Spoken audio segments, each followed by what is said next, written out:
El tipo con el que estaba mi mujer llevaba puestos mis calcetines.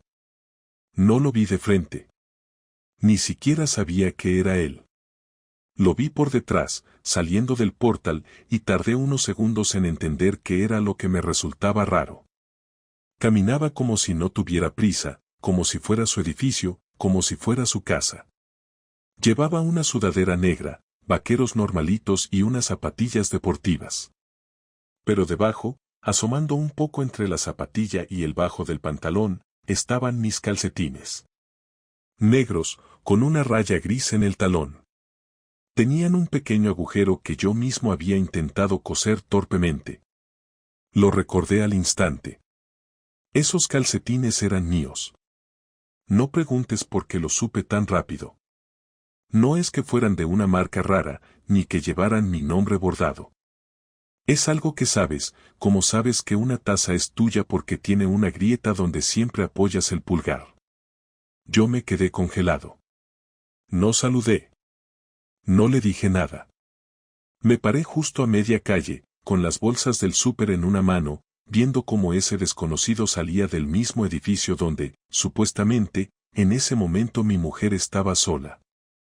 Ese detalle, tan absurdo como unos calcetines, fue lo que me dejó helado. Si llega a salir con una camisa cualquiera o con una cara que no me sonara de nada, quizá ni lo habría notado. Pero vi mis calcetines y mi cuerpo lo entendió antes que mi cabeza. Me quedé ahí unos segundos. Luego seguí andando, subí por las escaleras en lugar de coger el ascensor, como si eso me diera algo más de tiempo para procesar lo que estaba pasando. No entré como un loco. No grité, no rompí nada. Toqué el timbre. Ella tardó. Mucho más de lo normal. Y cuando abrió, tenía el pelo mojado. Me miró con cara de sorpresa. Forzada, pero lo suficientemente creíble como para dudar medio segundo. Me dijo no sabía que venías ahora y se apartó para que entrara. Nada más. Yo entré. Dejé las bolsas encima de la mesa del comedor, que todavía tenía un plato con migas y una copa de vino a medio terminar. No dije nada. Ella tampoco. Me fui directo al baño. La toalla estaba mojada. En la ducha, todavía había vapor. No había ropa suya en el suelo. Ni su pijama, ni una camiseta, nada. Era todo demasiado limpio. Demasiado reciente. Como si alguien acabara de hacer una limpieza rápida en menos de 2 minutos. Volví al salón. Me senté. Ella se quedó de pie, en la cocina, fingiendo que revisaba algo en el horno. Había un silencio denso, de esos que ya no puedes romper con una broma. No podía decirle directamente lo de los calcetines. Sonaría ridículo. Era ridículo. Pero era cierto. Me costó articular una frase que no me hiciera sonar como un loco. ¿Has tenido visita? Le solté, seco, sin rodeos. Ella me miró, sin sonreír. ¿Qué dices? Te lo pregunto otra vez, ¿has tenido visita? No, he estado aquí leyendo. Porque he visto salir a un tío de aquí. Del portal. Llevaba mis calcetines.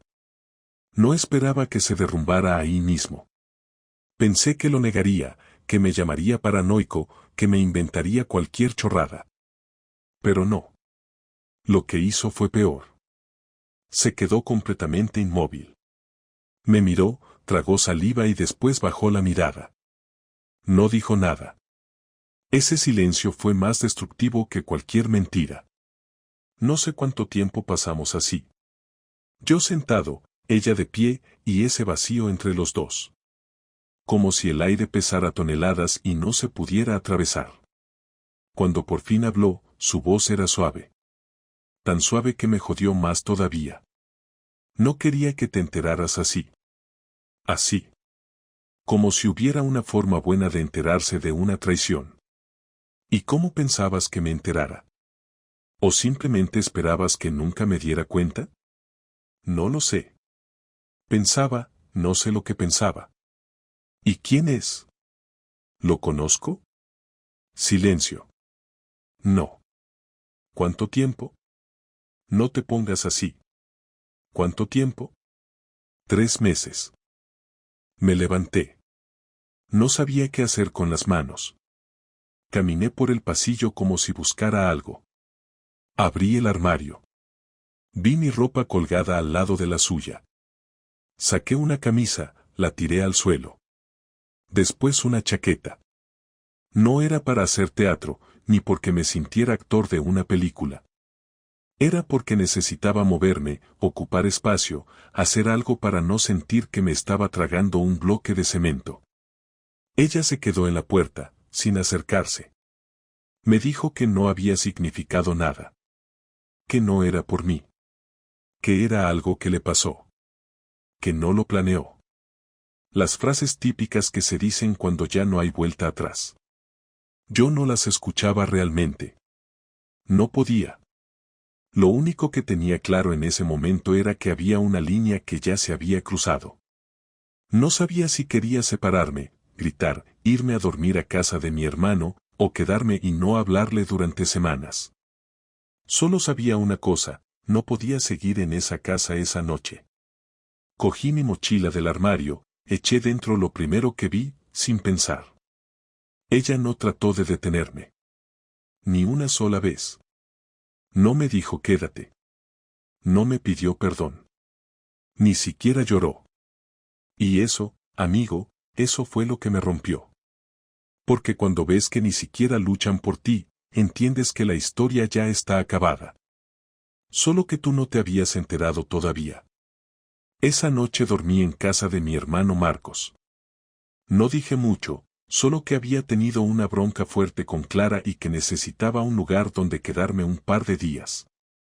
Él no hizo demasiadas preguntas, seguramente por respeto o porque sabía que si era serio, yo acabaría contándoselo. Me dejó el sofá cama del salón, me dio una manta y cerró la puerta sin decir nada más.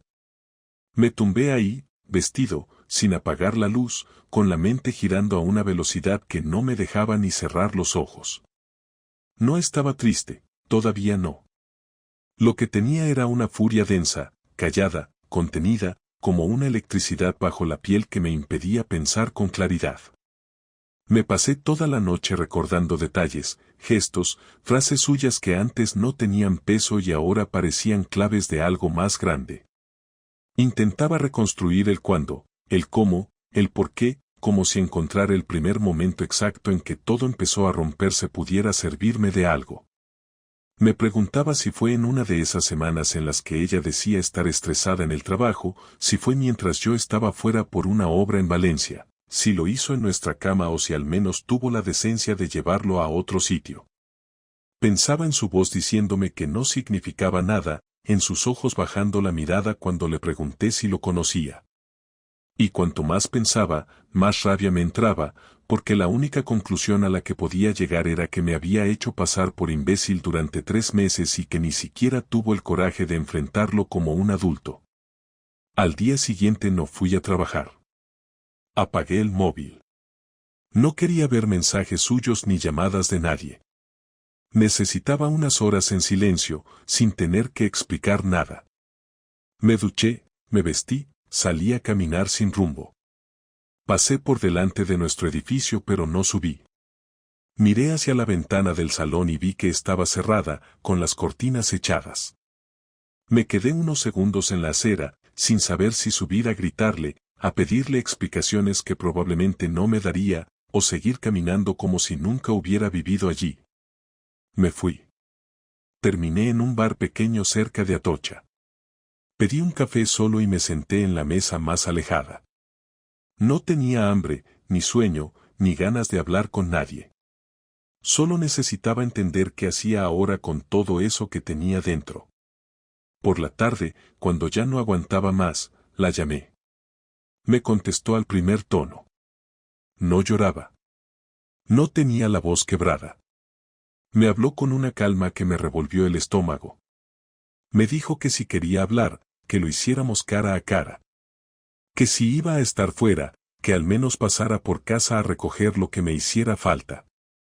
Le dije que esa noche subiría. Que nos veíamos a las 9. Colgué sin darle espacio para más. Subí puntual. Ella ya estaba en casa, esperándome. Había encendido solo la lámpara de la esquina, como si eso hiciera la conversación menos incómoda. No había puesto música. No había comida sobre la mesa. No había intentado disimular nada. Me ofreció agua y la rechacé. Me senté en el borde del sofá, sin apoyar la espalda. Ella se quedó de pie. Le dije que hablara. Que me dijera todo lo que tenía que decirme. Que lo hiciera de una vez. Respiró hondo.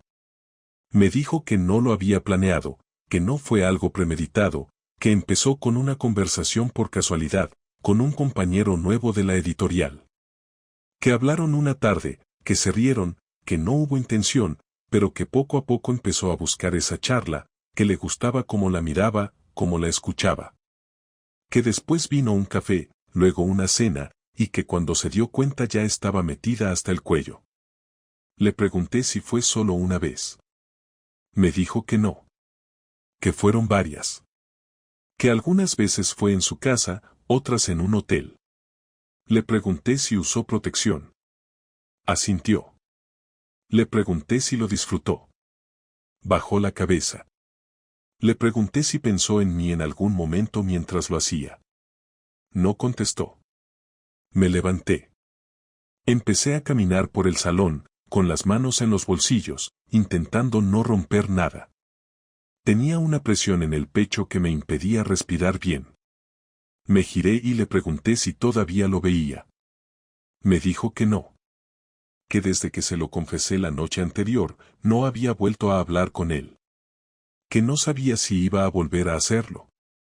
Que necesitaba espacio para entender qué le pasaba por dentro. Le grité.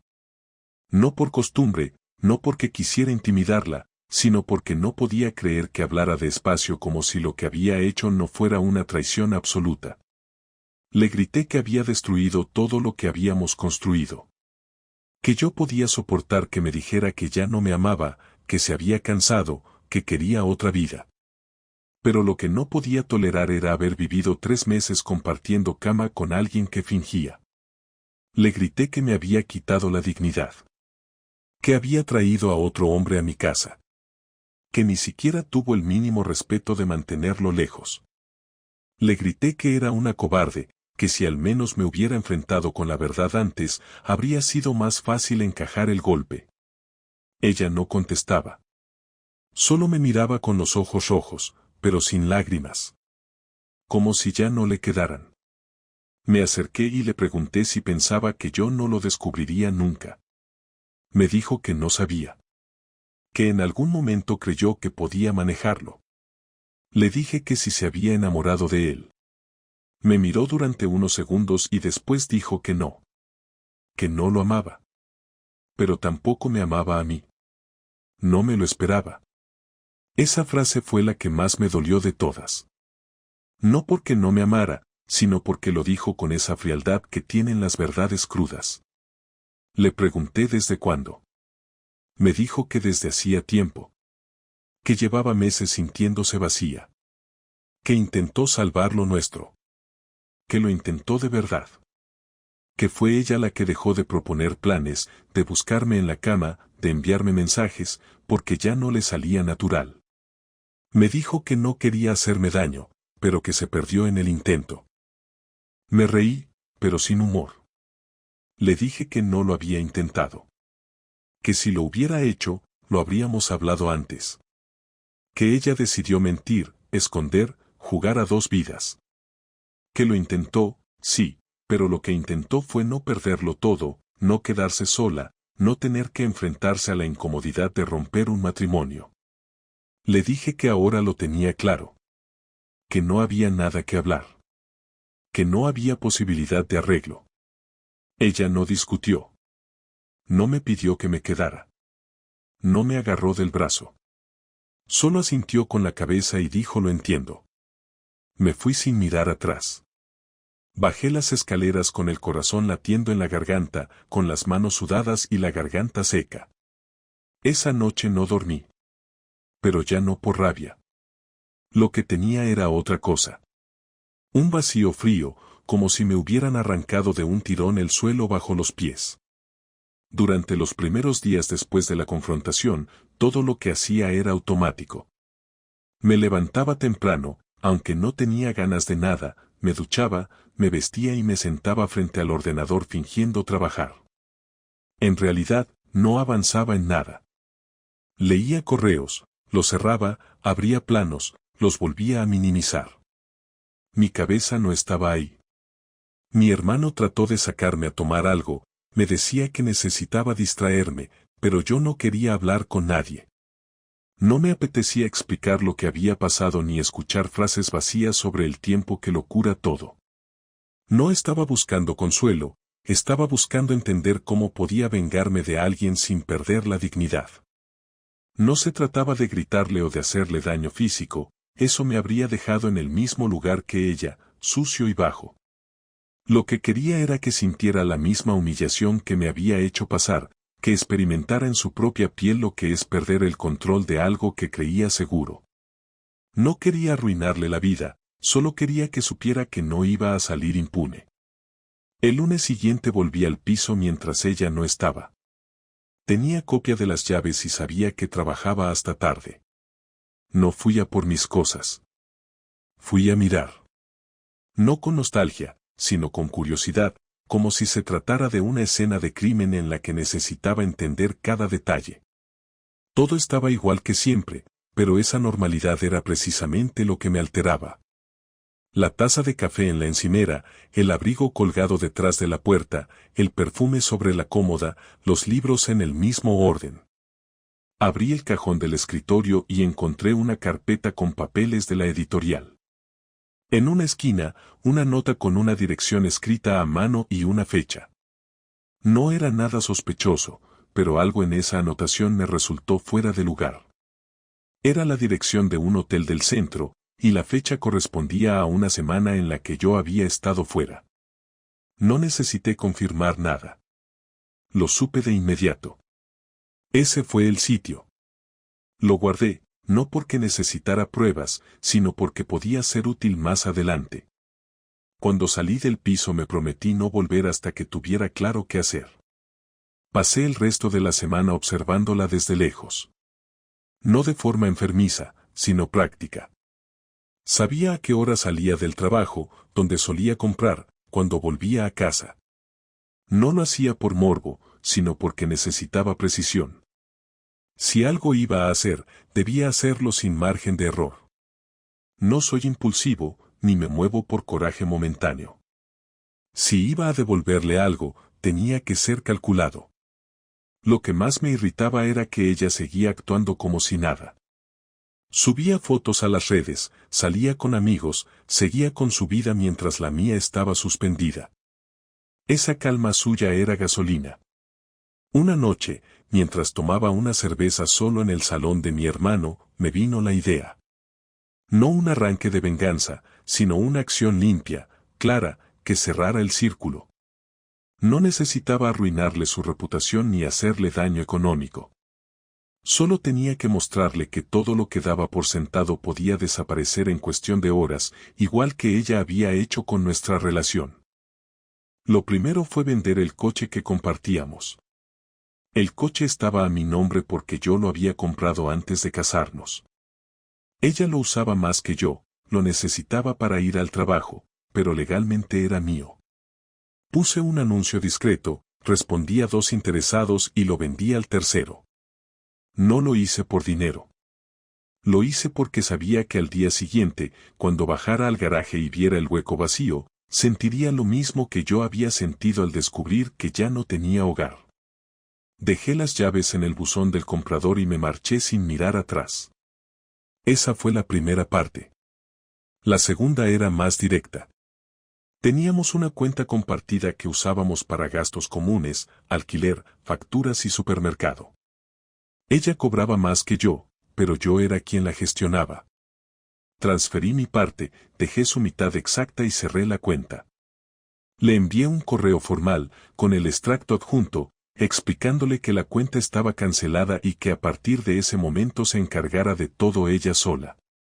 Sin insultos, sin reproches, solo datos. Lo envié a las 7 de la mañana, sabiendo que lo leería antes de empezar el día. Imaginé su expresión, la incomodidad de tener que enfrentarse a las consecuencias sin una escena previa. No necesitaba verla. Me bastaba saber que el mensaje llegaría. La tercera parte fue más personal. Durante años ella había insistido en que no publicáramos casi nada juntos en redes. Decía que prefería mantener su vida privada fuera de la pantalla, que eso la hacía sentirse más libre. Yo lo respeté. Pero ahora, irónicamente, decidí usarlo a mi favor. Teníamos un grupo de amigos en común con los que salíamos a menudo. No les conté todo, pero envié un mensaje corto y claro: Clara y yo ya no estamos juntos. Por respeto prefiero no dar detalles, pero necesito que sepáis que no ha sido decisión mía. No añadí nada más. No hacía falta. En cuestión de minutos empezaron a llegarme mensajes de apoyo, y supe que a ella también.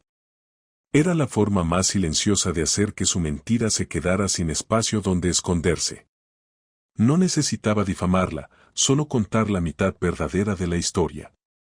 Que la otra mitad la completara su propio comportamiento. Esa misma tarde borré todas nuestras fotos de mis redes. No con rabia, sino con precisión. Quería que su nombre dejara de estar asociado al mío, que quedara claro que yo había pasado página. Cuando finalmente me llamó, 3 días después de todo eso, su tono había cambiado. Ya no era la mujer fría del otro día. Sonaba nerviosa, alterada. Me pidió que habláramos. Que lo que estaba haciendo era cruel. Que entendía mi dolor, pero que no tenía derecho a castigarla. Esa palabra me hizo reír, aunque sin sonido. Le dije que no la estaba castigando, que solo estaba devolviendo cada cosa a su sitio. Que el coche era mío, el dinero era mitad de los dos y que mi silencio en las redes había sido más respetuoso que lo que ella hizo en mi cama. Me pidió que no siguiera. Me preguntó si de verdad quería terminar así. Le dije que no había otro final posible. Que el día que trajo a otro hombre a casa ya había decidido por los dos. Me colgó sin decir adiós. No me sentí mejor. No hubo satisfacción ni alivio. Lo que hubo fue un tipo distinto de calma, esa que llega cuando ya no hay nada que esperar. Pasé los días siguientes en silencio, sin buscar más contacto. Ella intentó llamarme 2 veces más, pero no respondí. Me enteré por un amigo común que había pedido una semana libre en el trabajo.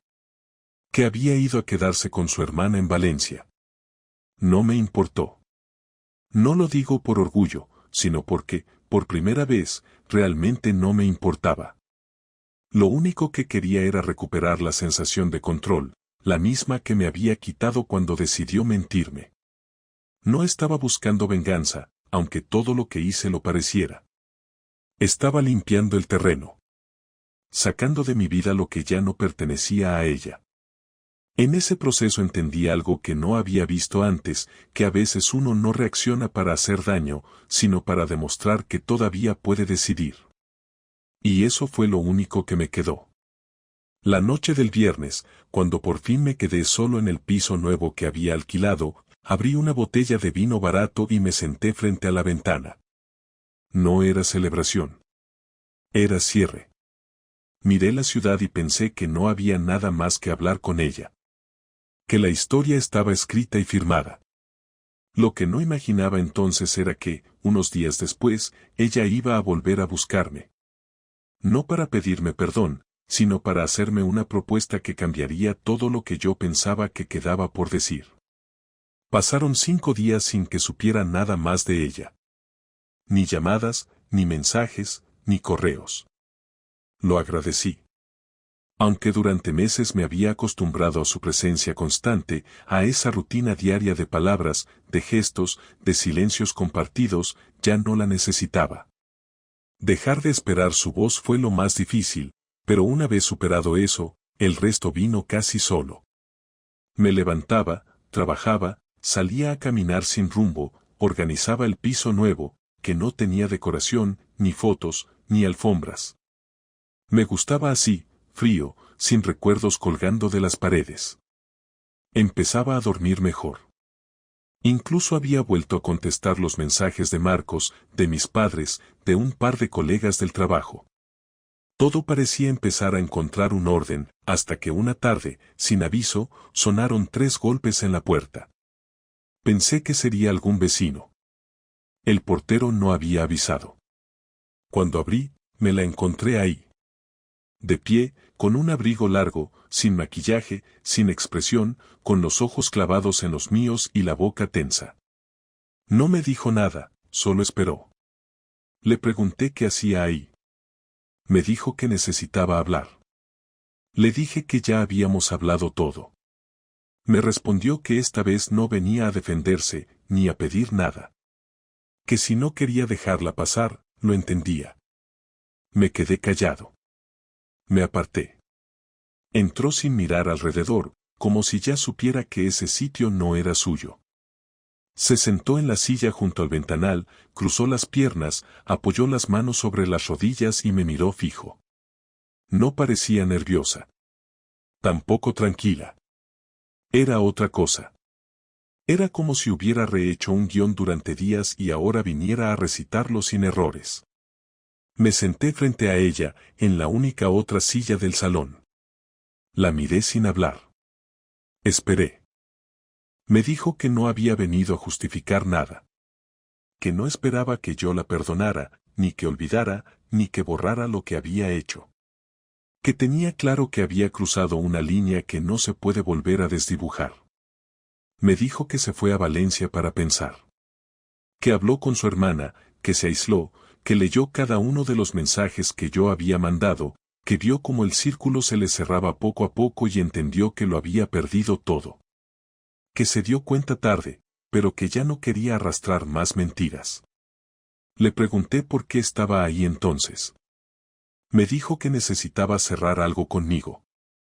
No por ella, sino por mí. Me dijo que, aunque yo pensara que ella había actuado con frialdad, no todo fue tan fácil como parecía. Que cada vez que se acostó con ese tipo volvió a casa sintiéndose una mierda. Que no lo justifica, pero que me lo diga o no, no va a cambiar lo que ya vivió por dentro. Le pregunté si seguía viéndolo. Me dijo que no. Que cuando se lo confesó a su hermana y la vio mirarla como si no la reconociera, supo que no quería construir nada más sobre esa historia. Que lo bloqueó. Que lo echó de su vida. Que fue cobarde, sí, pero no cínica. Que ahora solo quería entregarme algo que había traído. Sacó un sobre de su bolso y lo dejó sobre la mesa. No lo toqué. Me dijo que ahí dentro estaba el acta del divorcio ya tramitada, con su firma y la mía solo pendiente. Que había hablado con su abogado, que renunciaba a cualquier bien en común, que quería dejarlo limpio, rápido, sin conflicto. Le pregunté si lo hacía por culpa o por estrategia. Me dijo que lo hacía porque no quería convertirme en rehén de una historia que ella misma había saboteado. Me preguntó si tenía algo que decirle.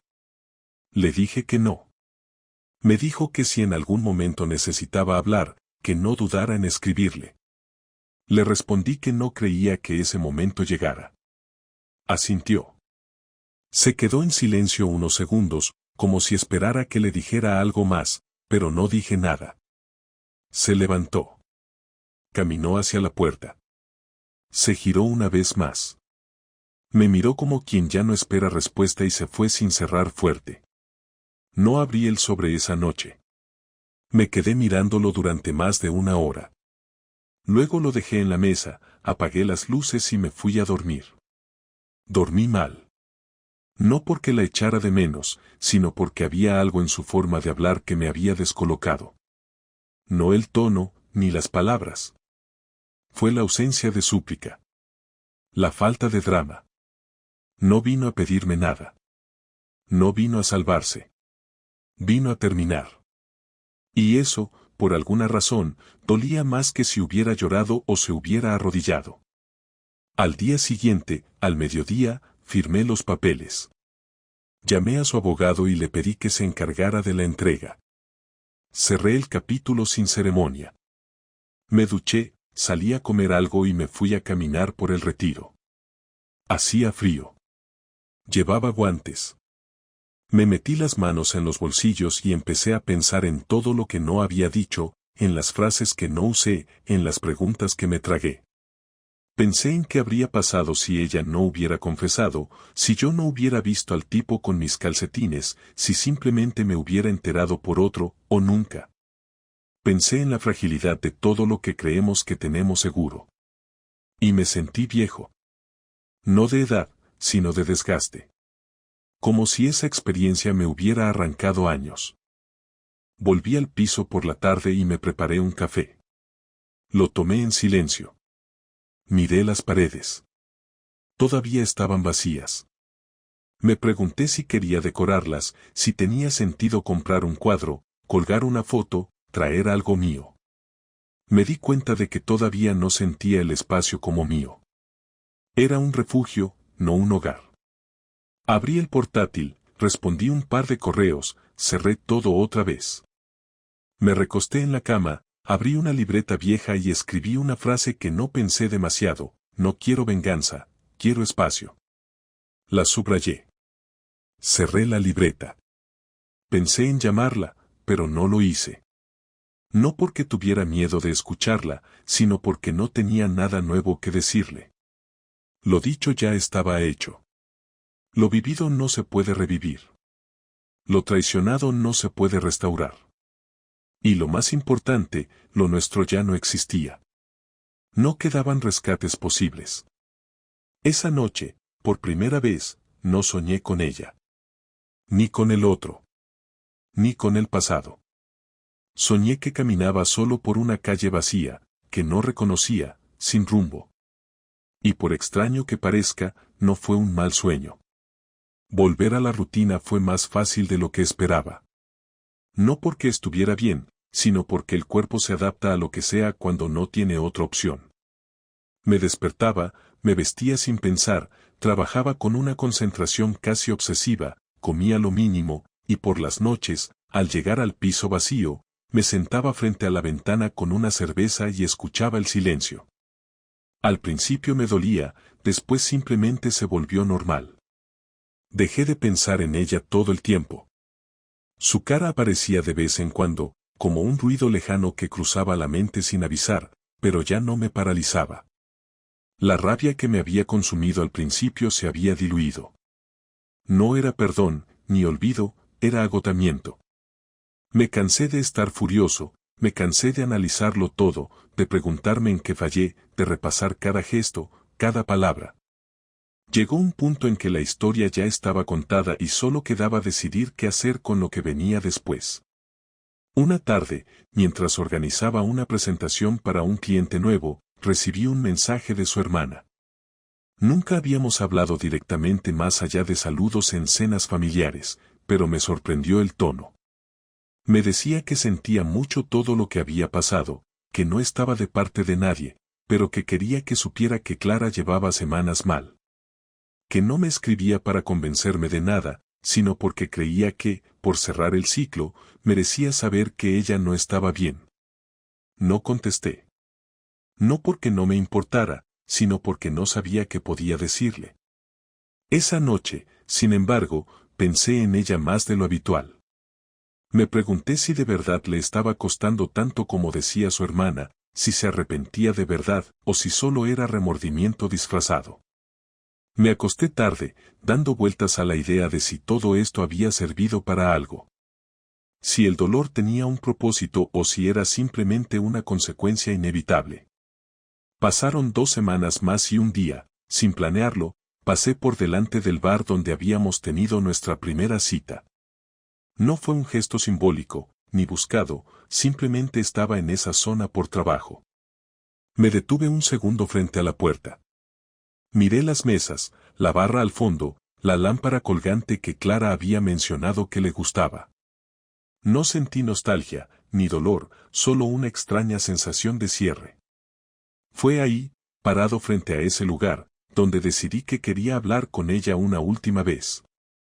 No para volver, no para reconciliarnos, sino para decir todo lo que no había dicho. Necesitaba cerrar con palabras lo que ya había terminado con acciones. La llamé al día siguiente, por la tarde. Me contestó al segundo tono. Su voz sonaba distinta. Más pausada, menos firme. Le dije que quería verla una última vez. No para volver a discutir, ni para repasar el pasado, sino para dejar claro en qué lugar estábamos. Me dijo que sí, que cuándo y dónde. Le propuse un sitio neutral, un parque al que solíamos ir, pero lejos de casa. Aceptó sin añadir nada. Quedamos para el sábado, al mediodía. Me pasé toda la semana sin pensar demasiado en eso. No ensayé frases, no imaginé cómo sería. Solo sabía que tenía que hacerlo. Llegó el día. Fui puntual. Ella ya estaba ahí, sentada en un banco, con un café en la mano. Llevaba ropa sencilla, el pelo suelto, sin adornos. Me acerqué, me senté a su lado. No hubo beso, ni abrazo, ni siquiera un gesto de incomodidad. Era como si los dos supiéramos que no había espacio para nada de eso. Le pregunté cómo estaba. Me dijo que mejor. Que estaba en terapia, que había cambiado de piso, que necesitaba salir del entorno en el que había construido la mentira. Le dije que me parecía bien. Que cada uno tenía que encontrar su manera de rehacerse. Hicimos silencio. Ella fue la primera en romperlo. He pensado mucho en todo esto. En ti, en mí, en lo que rompí, me dijo, sin buscar compasión. Y sé que no hay arreglo. Pero también sé que no fue todo mentira. La miré sin responder. Me parecía inútil seguir discutiendo sobre lo que fue real y lo que no. Lo real se mide en actos, no en intenciones. Le dije que no necesitaba explicaciones. Que lo único que me interesaba saber era si había aprendido algo de todo esto. Me dijo que sí. Que había aprendido a no escaparse. Que había aprendido que cuando algo se rompe, lo más valiente no es reemplazarlo en secreto, sino mirar de frente lo que falla y decidir qué hacer con eso. Le dije que me alegraba de que al menos entendiera el alcance de lo que hizo. Me dijo que nunca dejó de respetarme, aunque supiera que no parecía así. Le respondí que el respeto no se dice, se demuestra. Y que cuando uno invita a otro a dormir en la misma cama mientras guarda secretos, no hay respeto posible. Estuvimos sentados una hora. Hablamos de cosas pequeñas, de cómo iba mi trabajo, de lo que pensaba hacer ahora, de si iba a volver a vivir en el barrio de antes. Ella me dijo que pensaba mudarse al norte, que quería aire nuevo. Me pareció lógico. Al final, cuando se hizo tarde, me dijo que tenía que irse. Se levantó, me dio la mano. Un gesto seco, formal, pero necesario. No hubo drama. Me miró una última vez y dijo: Gracias por haber venido. Asentí. Cuídate, Clara. Se fue. La vi alejarse por el camino de grava. No giró la cabeza. Yo tampoco. Me quedé sentado unos minutos más. No sentí alivio, ni paz, ni felicidad. Sentí algo mucho más raro, la certeza de que ya no me dolía. No porque se hubiera curado, sino porque simplemente ya no estaba.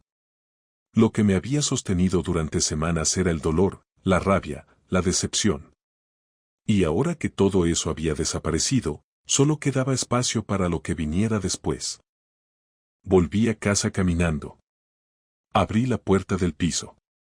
Olía a limpio. A nuevo. Me preparé una cena sencilla. Me senté en el suelo, con el plato en las piernas, viendo una serie cualquiera sin prestar atención. Y ahí, por primera vez en mucho tiempo, sentí que algo se había cerrado de verdad. No con ruido, no con portazos, sino con la calma de saber que uno ya no tiene cuentas pendientes. Pasaron 3 meses desde esa última conversación con Clara. La vida, poco a poco, dejó de sentirse como un campo de escombros. Empezaron a aparecer momentos en los que no pensaba en ella ni en lo que pasó. Momentos en los que simplemente vivía. No con entusiasmo ni con alegría forzada, pero sí con presencia. Ya no me despertaba con ansiedad. Ya no volvía del trabajo con un nudo en el estómago. Ya no necesitaba repasar mentalmente todo lo que viví con ella para justificar mi enfado o mi tristeza.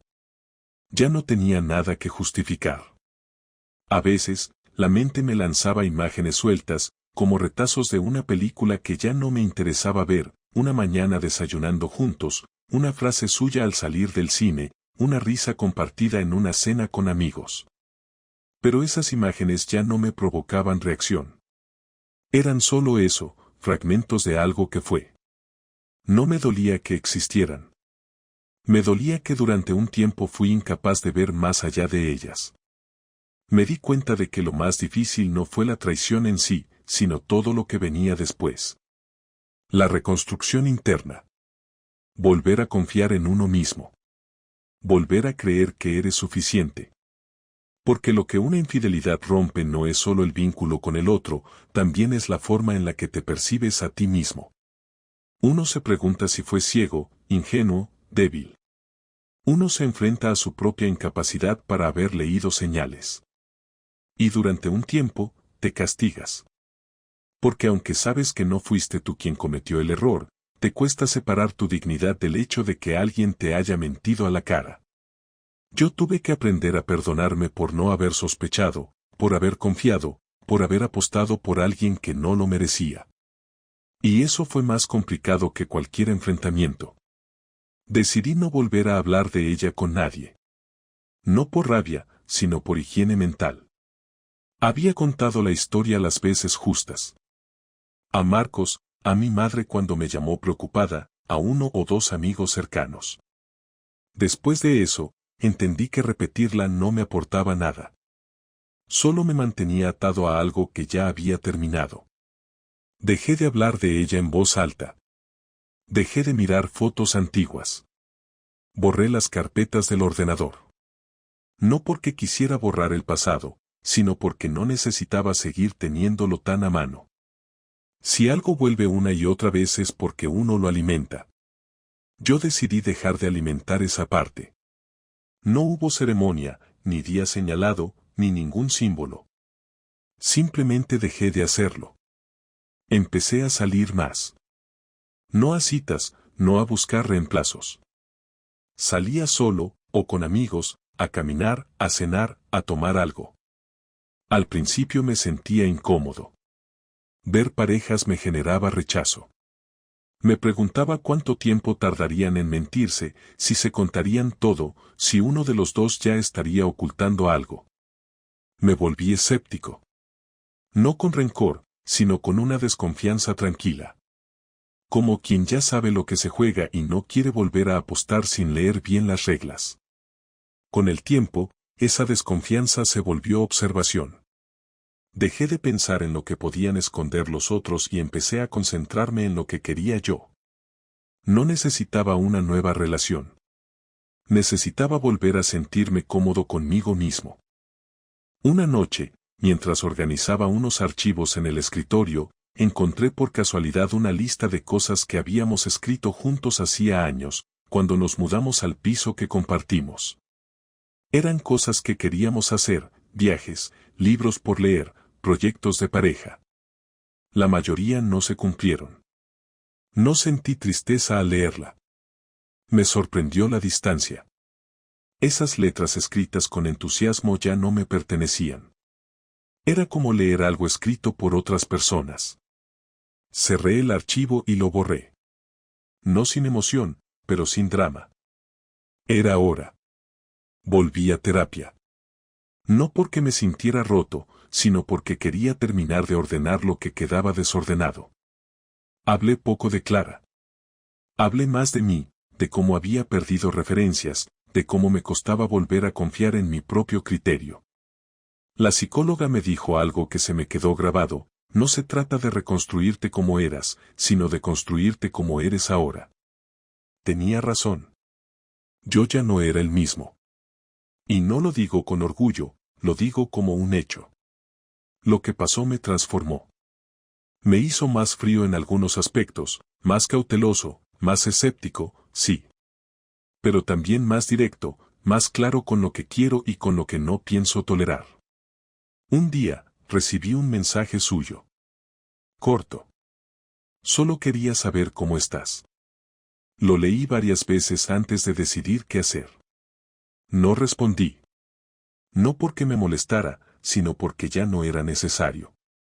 No teníamos nada más que decirnos. Ella tenía su vida. Yo la mía.